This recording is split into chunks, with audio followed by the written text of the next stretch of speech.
What does Paul mean when he says, no eye has seen, no ear has heard, no mind has conceived what God has prepared for those who love him? Hi, this is Fred VK with the Blue Ridge Bible Talks. Welcome to my backyard. Today we're just off the Graveyard Fields Loop in the Pisgah National Forest, and the parkway is just over yonder, and I'm standing in the middle of a shallow stream. Why? Because I can. Has nothing to do with the message, as our verse has nothing to do with what people say it means. Now, when we hear this, no eye has seen, no ear heard, no mind conceived, I always hear that this is a reference to heaven. Oh, it's going to be so glorious. No eye has seen, no ear has heard, grand, etc. And there you go. Have you heard it like that? Do you think that's what it means? I once did. I no longer do. Because there's something called context. When you read these verses in their context, so many times they do not mean what you think they mean, what you always hear they mean. Now, before we get going, let's just think about the concept of no eye seeing, no ear hearing, no mind conceiving, all right? Well, what about the people in heaven right now? They see, they hear, their mind conceives the glory around them. Now you say, okay, well, that's not the new heavens and the new earth which is to come. That's true, but the Apostle John, and there are other little highlights here and there throughout the scriptures, where we get glimpses of what the new heaven and the new earth is like. Not in its fullness, of course, but we have an idea. So to say no eye has seen, no ear has heard, no mind has conceived, either heaven as it exists now or the new heavens and the new earth as it will be, it doesn't really fit. But there is something else that fits perfectly, and it fits with the context. Here's what it means. Paul is saying that the wisdom of God revealed in the gospel, and specifically in the crucifixion of Jesus Christ, that is something no one could ever have come up with. But now it is noised abroad, and that is the focus of Paul's preaching. And he's doing so in the context of people enamored with earthly wisdom. So what is it? No eye has seen, no ear has heard. The gospel message before God revealed it. That's what he's talking about. So now we want to take a few minutes and dig in detail into the first two chapters and just a tiny bit into the third chapter of 1 Corinthians. You might want to go ahead and get a Bible and have it open as we go through, because I'm going to be taking my time and looking at specific verses. So go ahead, I'll wait. I think they're back, Patty. Okay, let's start in 1 Corinthians chapter 1. Now, I'm not going to read all of it. I'm going to highlight and paraphrase a few things here and there. But I want you to notice that in verse 4, Paul starts off commending his Christian brothers and sisters, that they are enriched and the testimony of Christ has come to them, and they do not lack any spiritual gift, and God will keep them strong to the end. But they're a little bit screwed up, because in verse 10, he begins to talk about how that there are divisions among the people there. Some people are saying, I am of Paul, I am of Apollos. Hey, I'm of Christ. Well, good for you. Is Christ divided? And then Paul starts going into, well, wait a second. I didn't die for you, and you're not baptized into my name. And then he starts thinking, well, I did baptize a couple of you, but, and let's pick it up in verse 17. For Christ did not send me to baptize, but to preach the gospel, not with words of human wisdom, lest the cross of Christ be emptied of its power. Human wisdom, the gospel. power of God. Where is the power of God? Now keep in mind, Corinth is a city pretty much just down the road from Athens, probably a couple hours away by foot. I don't really know, but it's in Greece.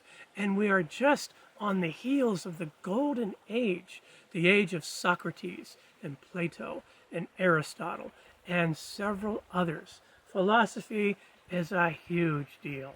And you have the Stoics and the Epicureans really taking the center stage in the days of Paul in this Greek framework. And so here's Paul saying, you know what? I'm preaching this gospel to you, but I don't want to empty it of its power.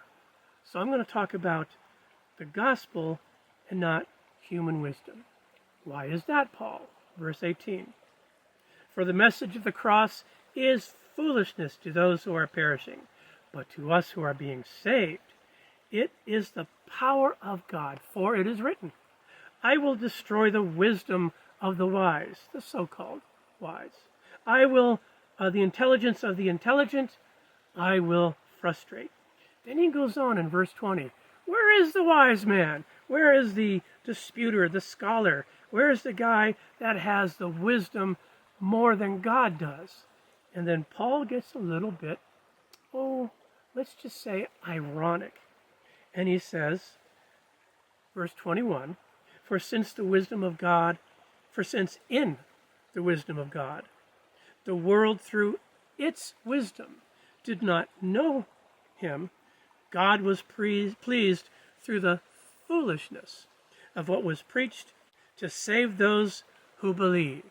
Now look at this contrast. Jews demand miraculous signs, and we've seen that in the life of Jesus in the Gospels. What sign do you give? It's a very Jewish thing. Jews demand miraculous signs, and Greeks look for wisdom because their heritage, Socrates, Plato, Aristotle, and all those taking center stage in their days. Well, Jews do that, Greeks do that, but we preach Christ crucified, a stumbling block to Jews and foolishness to Gentiles, but to those whom God has called from both the Jews and the Greeks. Christ, the power of God and the wisdom of God, for the foolishness of God. And again, put that in quotes. What you think is foolish. For the foolishness of God is wiser than man's wisdom, and the weakness of God is stronger than man's strength. Then he starts going into, think about who you were before you were saved. None of you, or a few of you, were rich and famous and, the beautiful people. No, you were just a bunch of schlocks. And God chose you. Not because you were great, but because you turned to him. He chose, this is verse 28, he chose the lowly things of the world and the despised things and the things that are not, to nullify the things that are, so that no one may boast feet before him. If you think about the huge media culture, the Hollywood culture, as people look at Christians and how they despise us, and many times, we're kind of deserving of it. But even when we're not, they despise the message itself. They despise the holiness that we're supposed to hold ourselves to. Sure, we fail, but there's a standard that God holds us to, and the world hates it. And so, you know what? Those are the ones that God has passed by. As long as they persist in the foolishness of despising God's wisdom, there is no chance of salvation. It is because of him, because of God. This is verse 30. It is because of him that you are in Christ Jesus, who has become for us wisdom from God. That is our righteousness, our holiness, and our redemption. Therefore, as it is written, let him who boasts, boast in the Lord. Now, chapter 2. He goes into a little bit of a history. When he came to them, he didn't come with the superior oratory powers of the Greek philosophers of the day. No, I didn't do that. Verse 2, for I resolved to know nothing while I was with you except Jesus Christ and him crucified. And he came with weakness and trembling. He was a bit intimidated. Paul was not a polished speaker. Excellent writer, excellent preacher, but his speaking in comparison to the orators of the day, no, not so much. But you see, says Paul, verse 4, my message and my preaching were not with the wise and persuasive words, but with a demonstration of the Spirit's power, so that your faith may not rest on God's wisdom, but on God's power. Now in verse 6, Paul turns the table, as it were. We do, however, speak a message of wisdom among the mature, but not the wisdom of this age or of the rulers of this age who are coming to nothing. No, we speak of God's secret wisdom, a wisdom that has been hidden and that God destined for our glory before time began.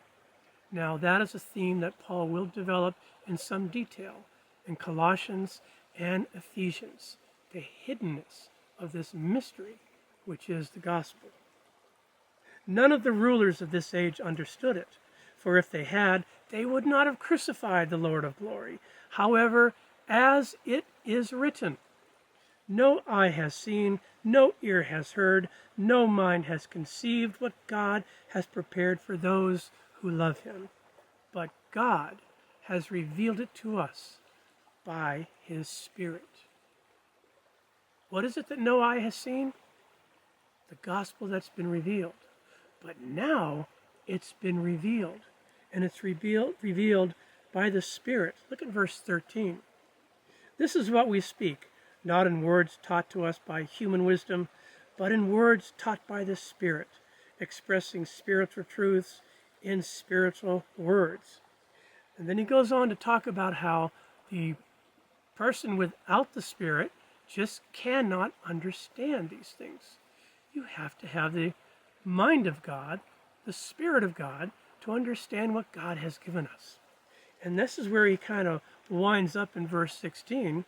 For who has known the mind of the Lord that he may instruct him? But we have the mind of Christ. Now, one more thing. We want to consider, how does this relate to us? I've heard that, well, as Christians, we have the mind of Christ automatically. And so we know all things. And in a certain extent, true. However, we need to keep in mind the screwed up nature of the church to whom Paul is writing. And his church in Corinth is scarily reminiscent of churches in our day. Keep in mind, Paul was talking about his appeal that they come together, that they unify, that they don't be so divided. And then he says in verse 16 of chapter 2, we have the mind of Christ.